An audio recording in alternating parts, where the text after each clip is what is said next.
Today I'm going to share with you the single most effective way to improve your chess in 2025. And this is, of course, assuming that you're already playing some chess games, be it online, over the board, or a combination of both.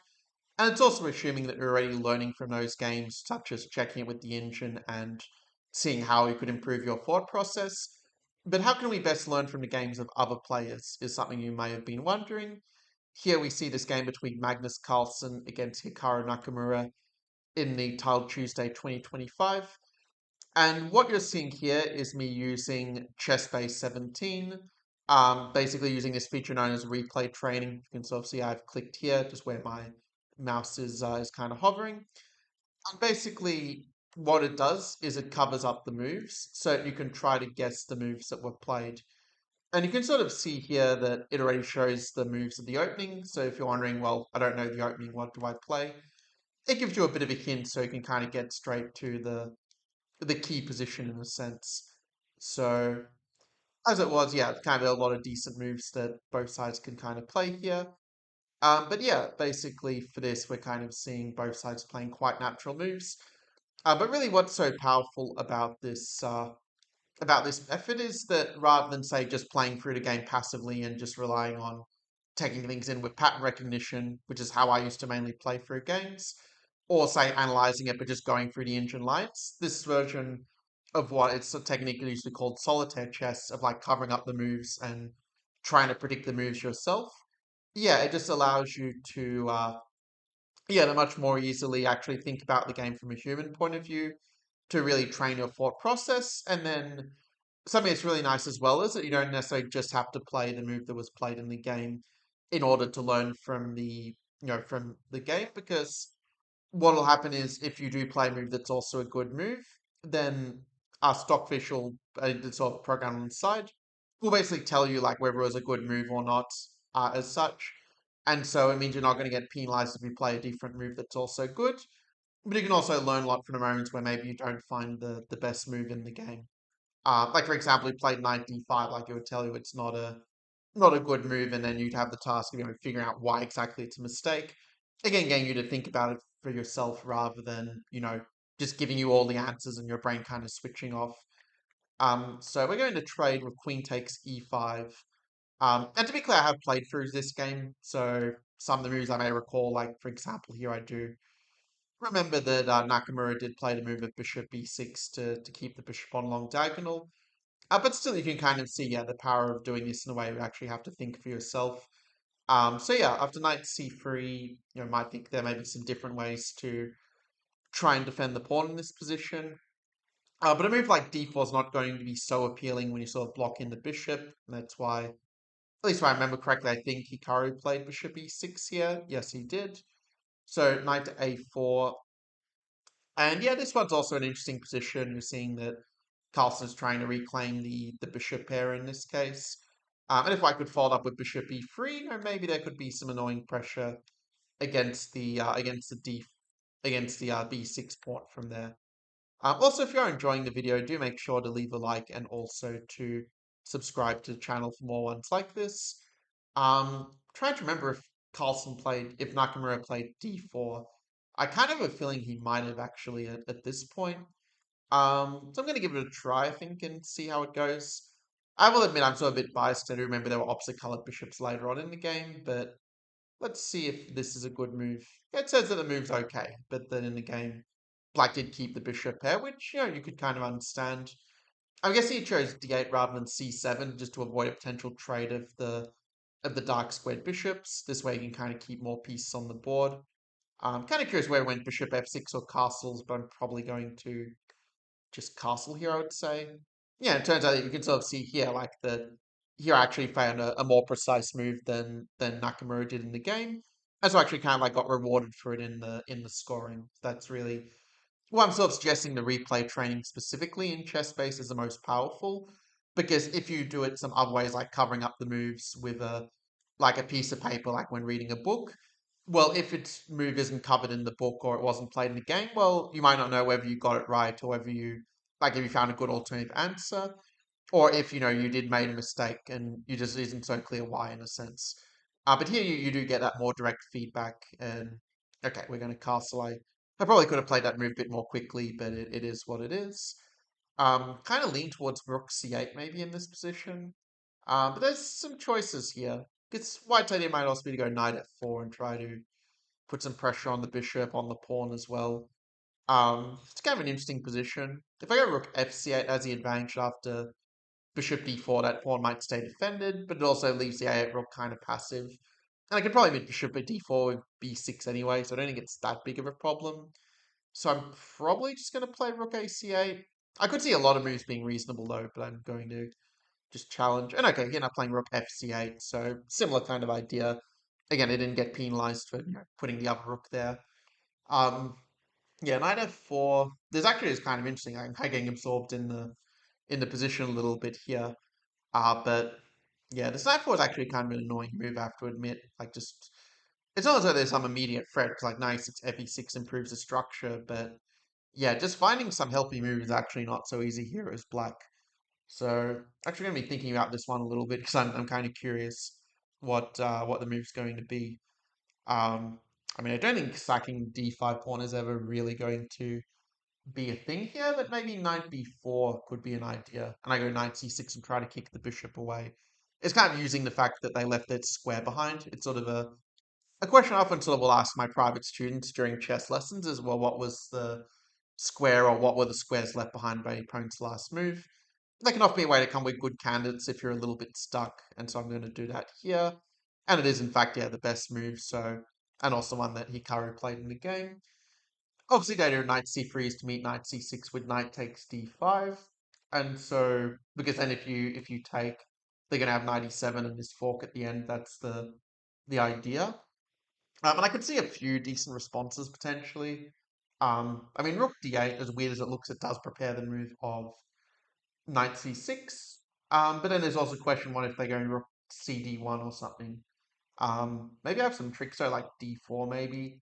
But then rook d4, take knights to rook d1 is yeah a bit of a dead end, isn't it? So yeah, let's think about this one a little bit. I also realized that it was just a blitz game. Like the fact they played this well at at blitz speed is also kind of impressive in a way.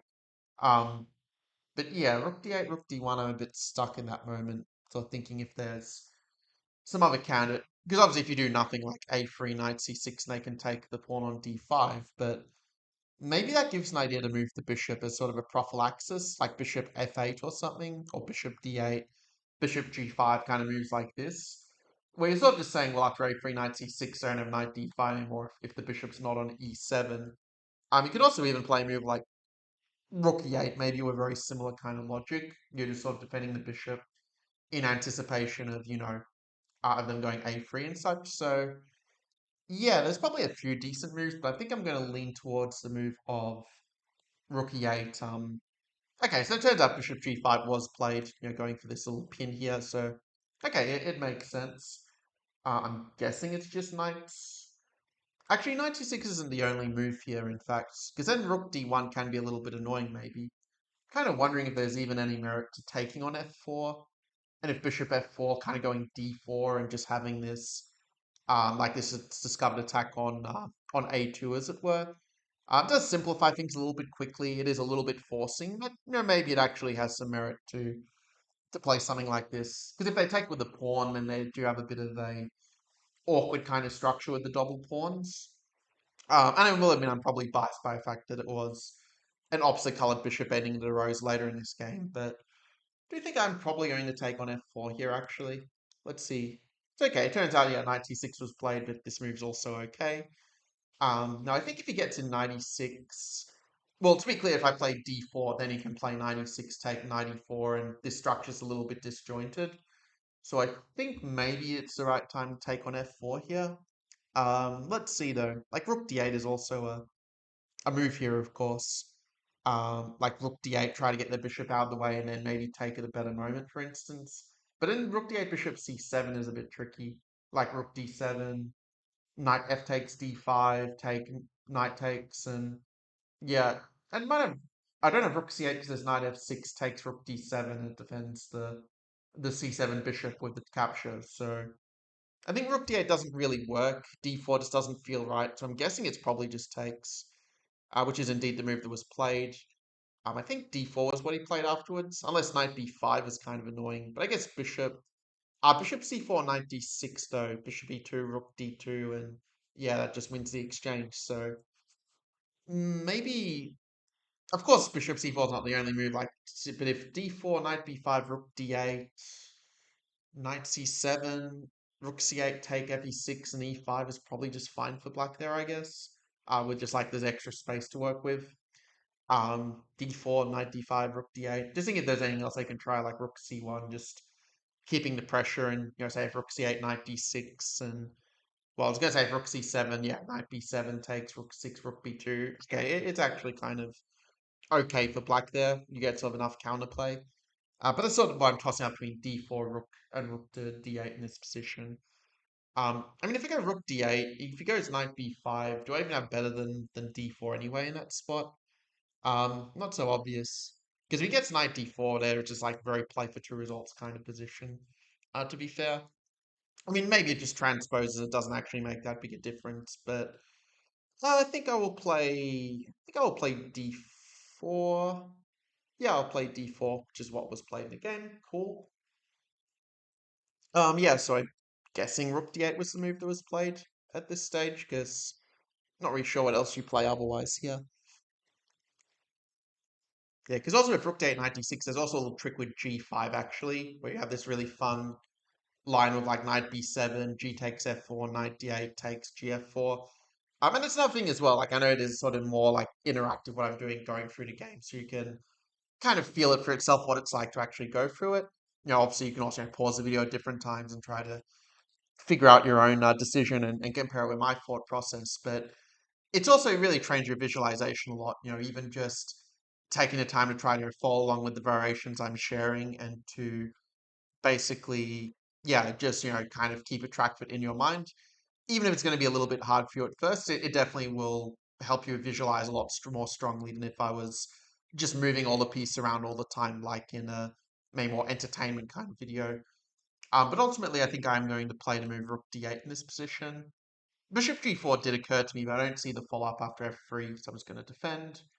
He goes rook d2.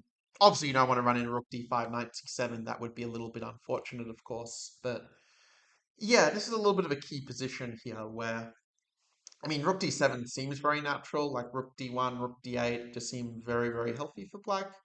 But I'm thinking if there are any alternatives. I mean, bishop c4 just runs in knight d6, and the bishop would be very awkwardly placed on a6, for example. So I'm guessing it's just rook d7 is going to be the move here. Um, yeah, if rook d1, rook a8, bishop c7, rook c8. Yeah, I mean, after bishop d6, rook d8, it kind of is. Actually, he does have bishop c5, but okay, I can play bishop a2 in the worst case. Like either immediately or after first b6, and that's going to be okay. So I think rook d7 is going to be the move. Yep, it was the move that was played. Probably not the best move objectively. Like maybe that a6 or something. Most for might be an improvement. But yeah, it's still not too bad, I think. Yeah, I think I figured out, yeah, there's probably some f6 idea where I could go like g5 and probably try to trap the bishop after rook d1. There's probably some very concrete solution like that that didn't occur to me, but maybe it can even be tried now though, because b3 is also like a very prophylactic move, just trying to avoid this sort of thing. But okay, after f3 though, rook d1, g5, bishop d6, rook d8, bishop c5. Yeah, I don't know. So yeah, I mean, rook a8 is kind of the obvious move here, so I'm probably just going to play it, unless for a second I was wondering if rook e8, rook d1, bishop g4, but there's always f3, so I think that just rook d8 is going to be fine, I guess. Yeah, that was what was played, and it's the best move. So at this point, just sort of thinking through like what White's idea is. Like I presume that White's idea is to say if I play like f6 for example, or h6 to play bishop c7, something like rook c8. I guess you could also go rook e8 to be fair, but yeah, let's say rook c8, bishop d6. And then if rook d8 to go bishop c5 and just try to win a pawn. But does it actually work? I think if that I could actually go b6, because bishop d4, I can play the move. No, maybe I can't play the move a6, because there's some. No, I can play because bishop e6, rook d2. Yeah, that's going to be working. And obviously, if the knight moves after a6, then the d4 bishop will not be defended enough times. So if there's no real threat for whites, I mean, I could also just go a6 and just kind of kick their bishop knight to a bad square. Because knight c7, yeah, there's no way that can really be good to trap the knight like this. So, I mean, a6 maybe just a good move here.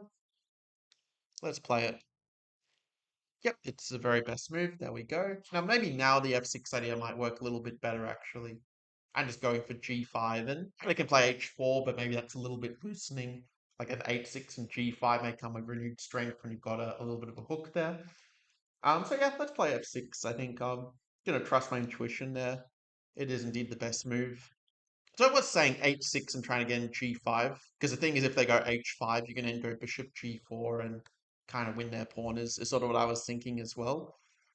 So h6 actually could be a little bit of an annoying move. Like I'm starting to wonder if maybe black is even the one fighting for the advantage in such a position here.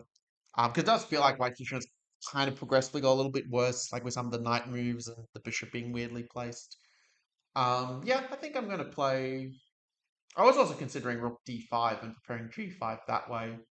It's also possible, I guess, but I think it's kind of nice to cover knight c4 just so you can sort of take and just mess up their structure in some positions, maybe. Not sure if that actually matters too much here, but yeah, I think h6 is just a healthy move, I would say. So let's give it a try. Maybe not the best. Yeah, maybe there was some. Maybe I rook d5, like I mentioned, might have been better. I think this is fine. I could really have kind of two choices. I could go bishop g4, or I could play the move of rook d5, or even okay, bishop f7. There's g4, so that's kind of a point. But yeah, in this case, though, like the thing is, if I play rook d5, you can maybe try a move like it feels very weird, but maybe move like e3 or even knight c2, and then I can't take the pawn as readily. So I think bishop g4 is just going to be the move here, and indeed it is. Yeah, here's where it's a little tricky, because if I play bishop h5, they could maybe try a move like bishop e3 and try to use that pin, because the bishop's not going to be defending the rook. That's why they can kind of go for these little tricks like this. But yeah, in this case, though, I mean, bishop e3 can even play like d3 or something. Wondering if there's anything to that at all. Like d3, rook d3, takes, rook d3. I am up a pawn there, but it's opposite colored bishops. Though you do have the knights on the board. Like with the knights on the board, you do have some winning chances in that case. So I think it's just taking the pawn, but I just want to make sure I'm not missing something obvious here. If you don't play bishop h5, it's not really clear why I played bishop g4, yeah? Unless there was another idea I had, but yeah, I think that this version is just better, yeah? It's okay. Oh wow, there's bishop e2, rook e2, d3. Yeah, I'll admit I didn't consider that whatsoever, but it's kind of a nice idea. Maybe now I'm wondering if the d3 idea might work better. Because here's the thing, if they go 91, I can take and sort of do the same trick of like rook d7, ed1 equals queen is kind of the point of bishop e2 in a sense. So yeah, I think d3 is just the move, right? Just make sure I'm not blundering anything, but I think you're just a pawn up there. So yeah, d3. And this is sort of one of the reasons why I picked this game specifically rather than maybe some other game is I think that this endgame with the opposite colored bishop is just very instructive. And actually, it's not even the first opposite colored bishop ending of played between the two players is like I think is very powerful. But yeah, in this position here, it's an interesting question where the bishop should go. And okay, I understand that probably the difference objectively is not going to be so great here. But if you go bishop d5 to stop their pawn, you are kind of allowing knight e3 with tempo, even if after bishop e6 they're struggling a bit to get in d4. But like after bishop d6, they can still try to get it in, like king f7, bishop c5, and d4 is kind of coming there in a certain sense. And if you were to go like knight e7, d4, knight d5, well, opposite colored bishop ending, might just be a draw without the knights on the board. So yeah, this one's a little tricky, and I'm kind of considering if even bishop h5 or as weird as it looks, maybe even bishop h1 might be a thing. I don't know, bishop h1 feels a bit weird though, because like 93, I'm not so sure about that line. Um, yeah, I mean, probably it's just a minor detail, but I'm sort of curious. Like, I do want to play this accurately if possible. So yeah, this one I could also go bishop d5, meet 93 of knight b4 maybe. Because I mean, I'm pretty happy with sort of the imbalance of knight versus bishop with the extra material in a sense. And if you go king e2, I sort of buy myself the time to like play bishop e6 and just sort of ask white how to defend that pawn. So I think I will go bishop d5 actually. Yeah, maybe there were better moves, but it's whatever. King e3. I mean, king f7 is very healthy, of course, but I wonder if we can even do better in this position. King f7, knight d4, just knight b4, I guess. Maybe he has a3 though. That's maybe not so clear. I mean, I could also play g5 directly, but just wondering if it even does anything right at this moment. If I need to hurry in such a position, let's say. Let's just go king d7, knight d4, knight e7. I mean, that seems reasonably healthy to me. Um, yeah, I think I'll just start with king f7. I don't think we need to go crazy. Okay, g5 was actually better, so yeah, I was maybe a little too patient with that, but it's fine.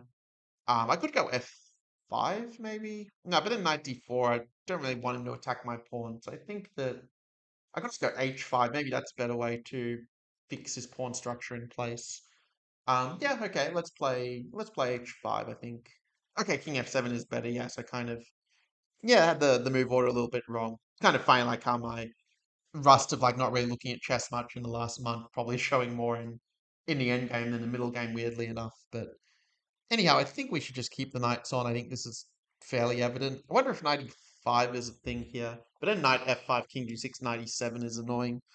So I guess I could meet 95 with 5 of h5 maybe. Perhaps that's a better version. Like king d4, bishop c6. But then this knight sort of drops, so it's not really ideal. Yeah, I think probably 97 is the play here, as weird as it kind of looks. Oh, it's actually the best move, but in the game you traded and okay, that's in itself very interesting actually that Nakamura was able to win from this position because yeah, it's only one extra pawn, but I guess you do have the healthier pawn majority to kind of work with in a sense. I think we can just play king e6 because g4 bishop f3 anyway. Yeah, it turns out playing some moves actually better than what was played in the game, but anyway, probably the difference isn't that big to be fair. But okay, g4 is kind of a thing now, so I think that h5 might be the way I want to do it. It means h5 or f5, but if f5 you can go bishop e5, king e6, bishop g7, and try to sort of fix my pawns on the light squares. I think it's kind of harder for him to do the same thing in the other line, so okay, so it's a case where yeah, like some moves I'm finding are better than the game, some are, not as good. It's a bit of a mix, but anyway. I guess just go h5 though. It just seems very natural here. I could also, probably if I go f5, I kind of lose the option to kind of get in with a king later. So that's kind of why I'm thinking h5. But yeah, king f5 probably is just better. The reason I didn't play is I was nervous about g4, but after takes and h5, I think it's pretty clear that my pawns are just kind of running down the board. Like even there, like king h3 and just g4, and I just can't stop like h5, h4, g3. It's just going to be too much. So okay, now maybe h5 is going to be more the play. But he goes king e5. Okay, probably a bit more precise. B4. Yeah, it's a matter of figuring out the right way to get these pawns rolling, basically. Because once you get two connected past pawns, it probably is just winning. But if the pawns are kind of split up, like with the H and F pawns, then it's much easier for them to try to get a blockade. So I think f5, and then bishop c7, king d4. That's kind of the idea I'm leaning towards at this point. Yeah, I think we'll go for it. It's what was played. Yeah, f4. F4 really kind of speaks to me here. I don't know. I mean, it's kind of hard to improve our position if we don't play f4. Because I was thinking just play like bishop c7, just be really annoying with the bishop. There is one option where I could try to bring the king to g4, but they still just go bishop c7 anyway, or king f2. So it takes a lot of time. I'm not sure if you really achieve a whole lot in the process actually. So I think we just play f4 here. Yeah, it's the best move. There we go. Takes. If it's clearly better, it means there's probably some sort of like concrete point, like maybe we go bring the king to g4, h5, h4, but then they could play like king f2, king g1. But okay, if I'm able to get into like king g3, h3, h2, there's not a lot they can really do about it. So I think this way is going to be good, I think. Just seeing if that makes a big difference. Like if we go h5, maybe I can meet king f2 with king d4, for example, and maybe that's a bit more precise. Okay, let's do it that way then. Well, yeah, king f5 probably is more precise, so yeah, it is what it is. Maybe again, I don't think it really makes difference which one I start with, so we'll just play this. King g4. I mean, yeah, from this point, like I'm playing a little bit faster because I think, like, yeah, it's basically a matter of technique, you could say. Okay, there was a little bit of a shuffle back and forth in the game, but yeah, it's whatever. Okay, it was played a little differently. I don't think Black's still winning here anyhow, but yeah, just it is something you'll sometimes see. Yeah, that how to say it. That sometimes there'll just be a lot of good solutions. Yeah, I mean even Tree probably just play it directly. But okay, he took his time a little in the game. Um, I mean, I guess just Tree, like it's hard to know what else you kind of do in a way. So I had a bit of shuffling. It doesn't really change too much, to be fair, but yeah, a tree. I mean, it is a blitz game. Like they're probably playing very fast, but like I think the winning plan will probably be just to sort of go around with maybe like Bishop D7. Also, I only just noticed this thing of like the mistake of like where it says the difference between that and the top move. Like I didn't even notice that before, but obviously getting to see what top engine line is, yeah, it's definitely a nice little feature, of course. So I guess just like King F3, Bishop D7, if Bishop D6, King E3, King E2, that seems rather final if you ask me. But yeah, I mean, I'm just going to do this. I think it's just a matter of technique here. Just F3. And yeah, the reason why I resigned, just to sort of explain it, I guess I can go back to here now, is that after Bishop C5 and King E2, yeah, you're just going to go F2, and if these pawns weren't on the board, obviously it would just be a draw. But with them on the board, yeah, you can kind of just see that we're just going to win the end game. But yeah, I hope that you enjoyed this coverage of the replay training. I'm not sure if anyone else has done it before on YouTube, like actually going through the games in this way. If they have, you can certainly let me know in the comments below. And well, speaking of the comments, if you enjoyed this bit different way going through the games, like rather than just going through it with the engine in the background like I normally do, hear me sharing a little bit more of my thought process. You're getting to see maybe some like common kind of like thinking mistakes maybe that you might also be making in your own games. And then sort of seeing the engine gives some better options in comparison. Yeah, just a really powerful way to learn. And I would also suggest for those of you who I think especially trying hard to improve, like say if you're not just spending like 30 minutes to an hour a day on chess, like you're actually spending several hours and really wanting to kind of make it in the chess world. Well, I would say it's even better again than to, let's say when you've gone through a game like this, to actually write notes based on your thought process and it's also a very good idea when you're playing your own games, like after you play a game to write down what your thought process was as well as possible, and then to kind of compare that thought process with the engine. You can do the same thing this way, where now that it's kind of your own game, where you've thought about it from a human point of view with this replay training feature. It means you can then go back and you can, yeah, see, okay, this is what I missed, and this is what I needed to see in order to play that best move to really take your learning to the next level. So yeah, I'm very excited to see you, improve your chess a lot more quickly and a lot more effectively with this method. And I will see you in the next video. Take care.